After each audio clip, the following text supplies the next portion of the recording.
Hello everyone, welcome back to our channel. जैसे कि आपको पता है DSSB TGT नेचुरल साइंस ने हमारी ग्रेजुएशन से कुछ 10 टॉपिक ऐड किए हैं, ठीक है, जिनमें से अराउंड 4 टॉपिक्स हम टोटली कंप्लीट कर चुके हैं, ठीक है, और 5th यूनिट हमारी कंटिन्यूएशन में है।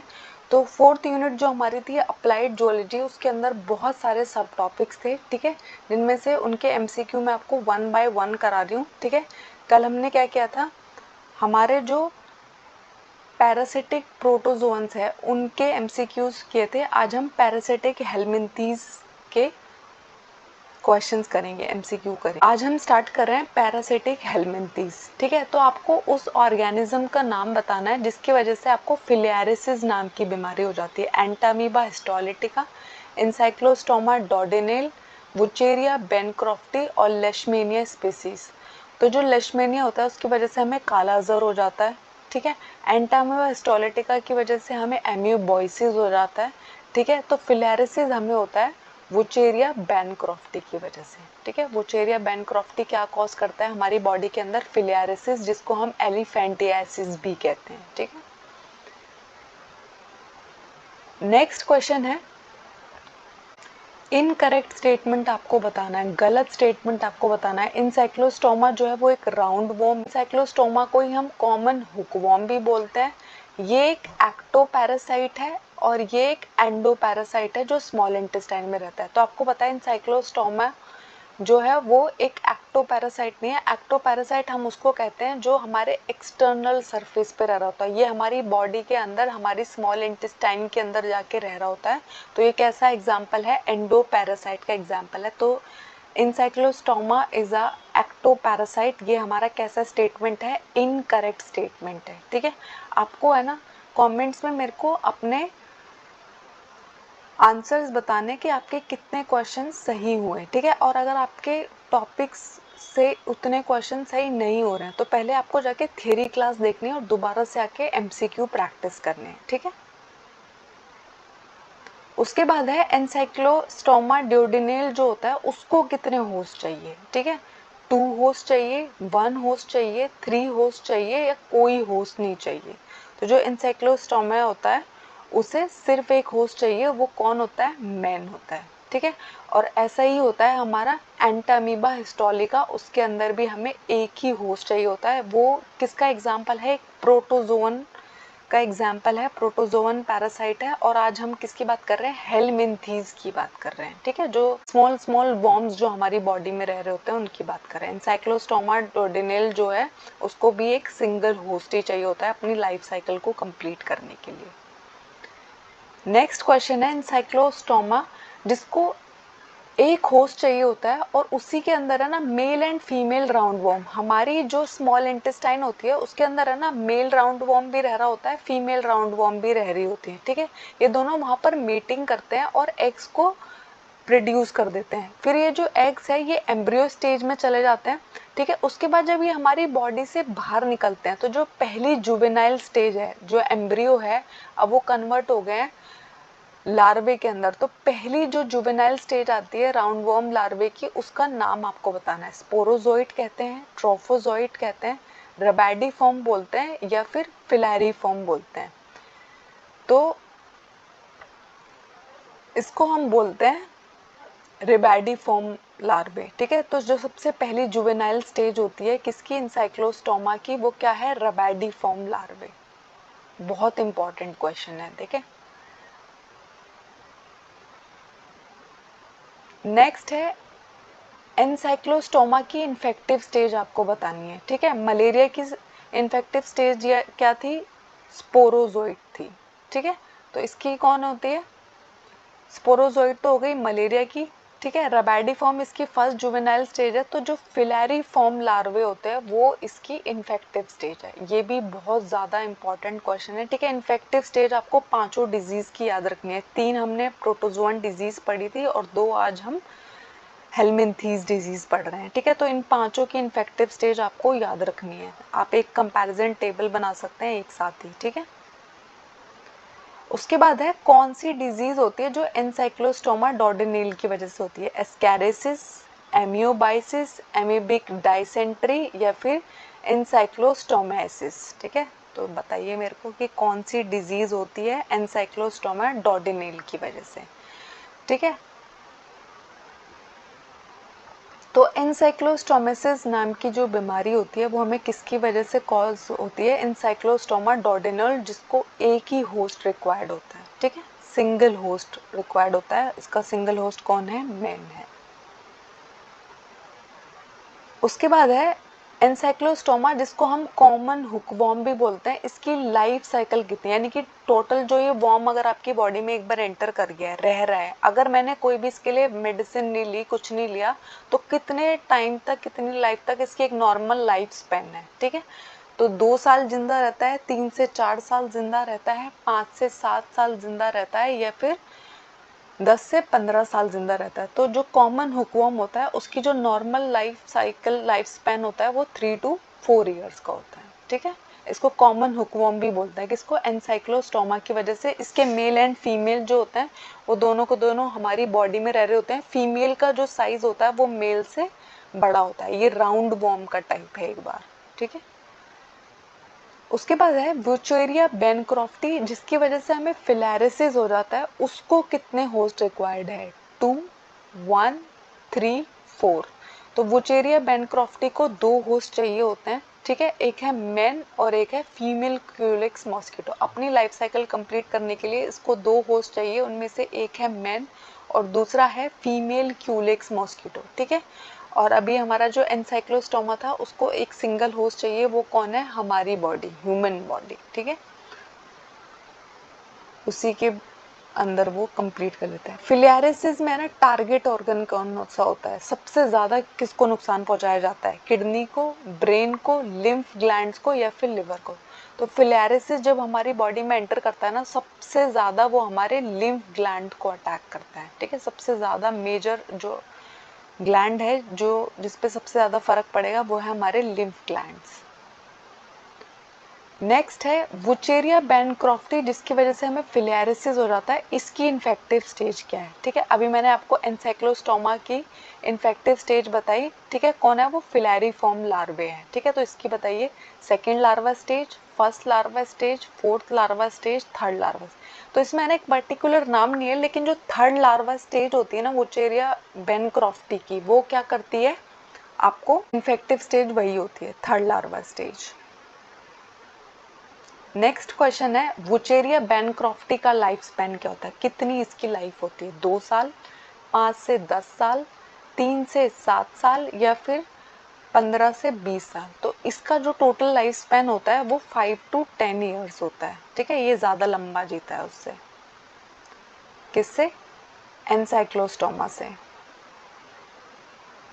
एलिफेंटिसिस डिजीज, जिसमें ना आपका जो पैर होता है उसमें एक्सट्रीम स्वेलिंग आ जाती है, कि आपका पैर है ना हाथी के पैर जैसा दिखता है, और मोस्ट ऑफ द केस में है ना जो जेनाइटल एरिया होता है उसके अंदर भी ऐसा हो जाता है। तो किसकी वजह से होती है ये बीमारी आपको, लेशमेनिया की वजह से, ट्रिप्नोसोमा की वजह से, वुचेरिया की वजह से, एनसाइक्लोस्टोमा की वजह से।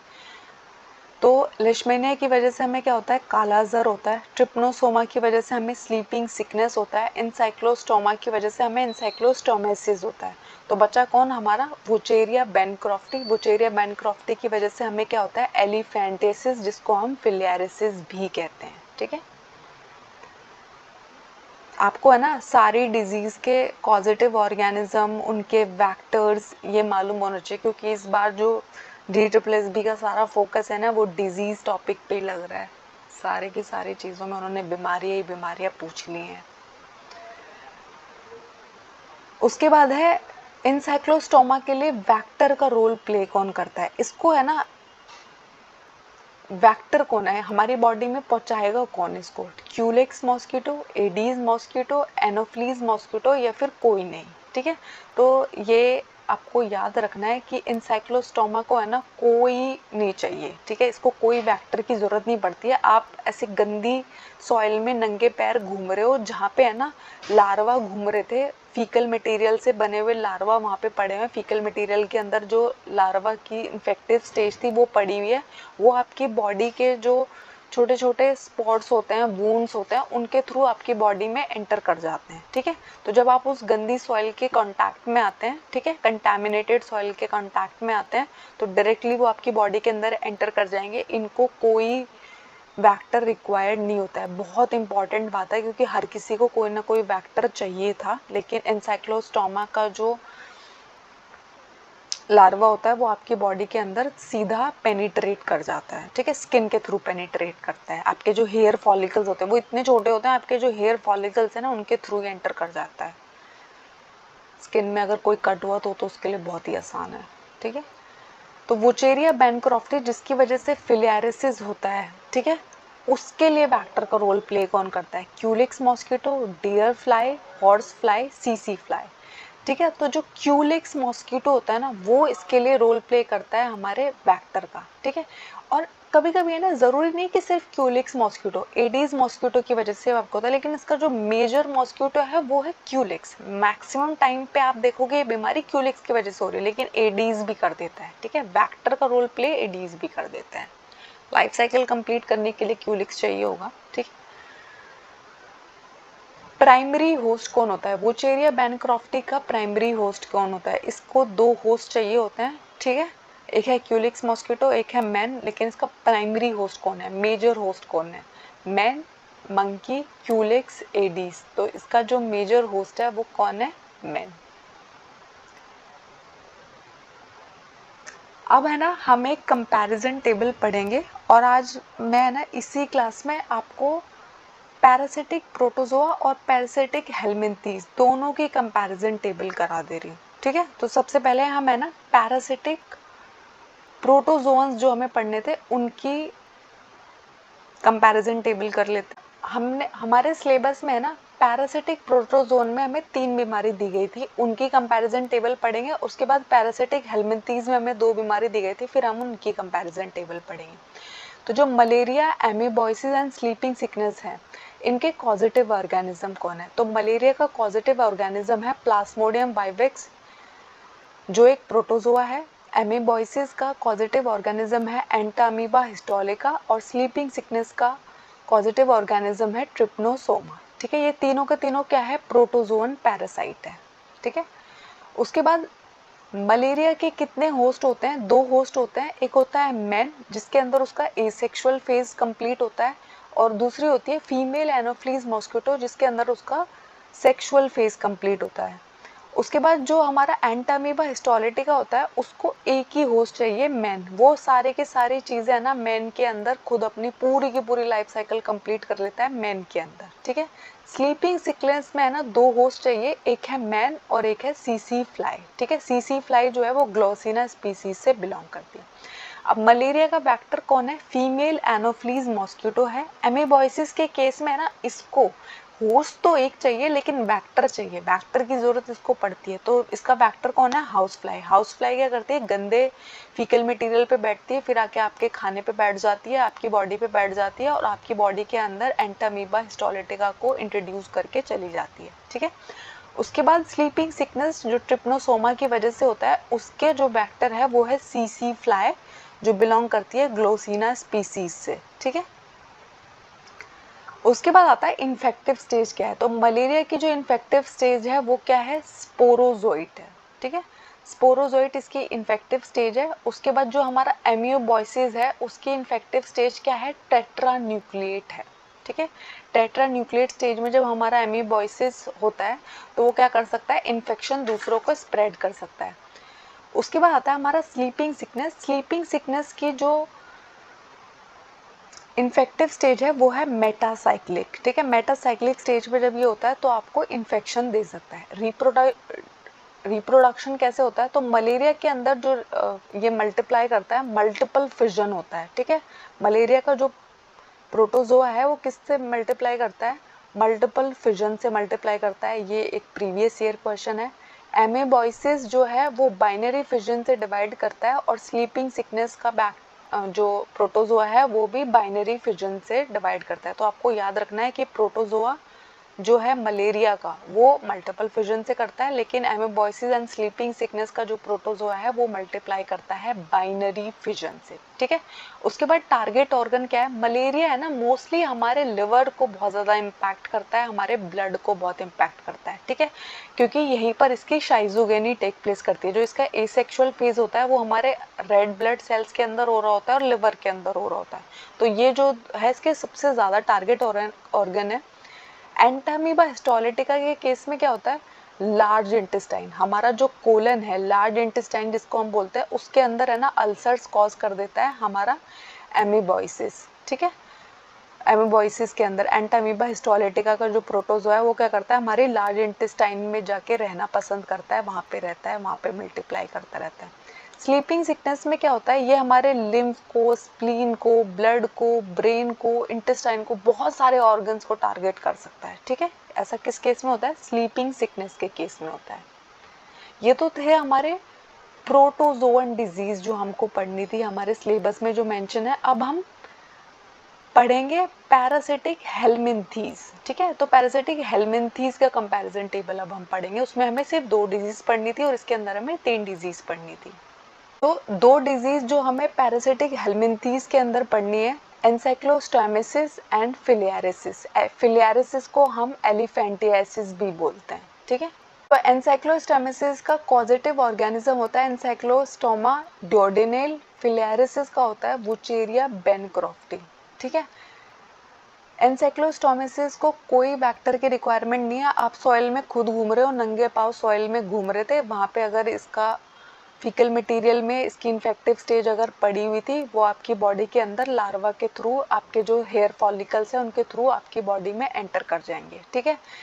जो फिलियारिसिस होता है उसका जो बैक्टर है वो क्यूलिक्स मॉस्किटो है। कभी कभी एडीज मॉस्किटो भी ये रोल प्ले करेगा, मैक्सिमम केसेस में क्यूलिक्स मॉस्किटो होता है, ठीक है। जो एनसाइक्लोस्टोमेसिस होती है उसकी जो इन्फेक्टिव स्टेज है उसका नाम है फिलैरिफॉर्म लार्वे। फर्स्ट जुवेनाइल स्टेज का नाम तो है रबैडिफॉर्म लार्वे, लेकिन जो इन्फेक्शन दे सकती है, दूसरों को इन्फेक्ट कर सकती है, उस स्टेज का नाम है फिलैरिफॉर्म लार्वे। बहुत इंपॉर्टेंट है, मोस्ट इंपॉर्टेंट है, ठीक है। फिलियारिसिस के केस में उस लार्वा का कोई स्पेशल नाम नहीं है, बस जो थर्ड लार्वा स्टेज होती है वो इन्फेक्शन दे सकती है। एनसाइक्लोस्टोमेसिस के केस में सिर्फ एक होस्ट रिक्वायर्ड होता है, ह्यूमन बॉडी, ठीक है। उसके अलावा क्या होता है, फिलियारिसिस के केस में 2 होस्ट रिक्वायर्ड होते हैं, ह्यूमन एंड क्यूलिक्स मॉस्किटो, और ह्यूमन इसका प्राइमरी होस्ट होता है और क्यूलिक्स मॉस्किटो इसका सेकेंडरी होस्ट होता है, ठीक है। ये मैंने आपको कंपैरिजन टेबल करा दिया है 5 डिजीज का, ठीक है। अब आपका कोई भी क्वेश्चन गलत नहीं होना चाहिए। Thank you. आई होप आपको इसमें कोई डाउट नहीं है। हमारे चैनल को शेयर कीजिएगा, सब्सक्राइब कीजिएगा, ठीक है। मुझे कमेंट्स में बताते रहिएगा कि आपको कैसा लगा, फीडबैक ज़रूर दीजिएगा।